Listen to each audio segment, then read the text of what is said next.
આપણે બનાવશું સેવ ટામેટાનું શાક। સૌપ્રથમ એક કઢાઈમાં થોડું તેલ લેશું।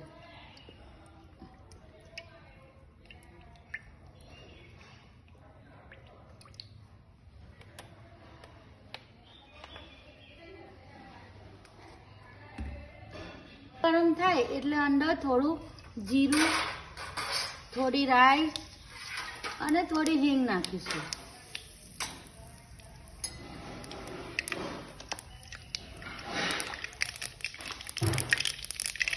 રાઈ જીરું તતરે એટલે આપણે અંદર થોડું આદુ, થોડું લસણ, થોડું લીલું મરચું નાખીને બધું સારી રીતે સાંતરીશું। પછી અંદર આ છીણેલા ટામેટા છે એ નાખી દઈશું અને ટામેટાને ચડવા દઈશું।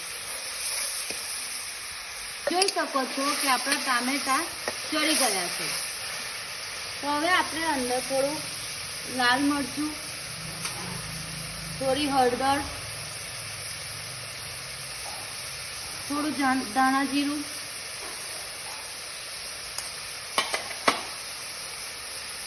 થોડું મીઠું, થોડી ખાંડ અને થોડો મેગી મસાલો નાખીશું।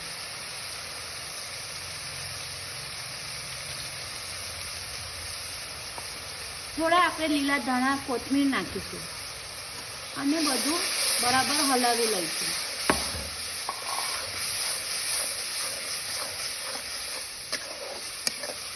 હવે આપણે અંદર થોડું પાણી ઉમેરીશું અને એને થોડું ઉકળવા દઈશું। શકો છો કે આપણું પાણી ઉકળી ગયું છે। હવે આપણે અંદર થોડી જાડી સેવ ઉમેરીશું। આપણે આને મિક્સ કરીશું અને 2 મિનિટ માટે થવા દઈશું।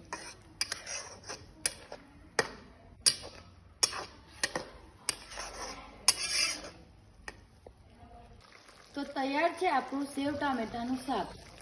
લાગે છે ને ખૂબ ટેસ્ટી। તો તમે પણ ઘરે જરૂરથી બનાવો, ટ્રાય કરો અને મારી ચેનલને લાઈક, શેર અને સબસ્ક્રાઇબ કરવાનું નહીં ભૂલતા। Thank you friends.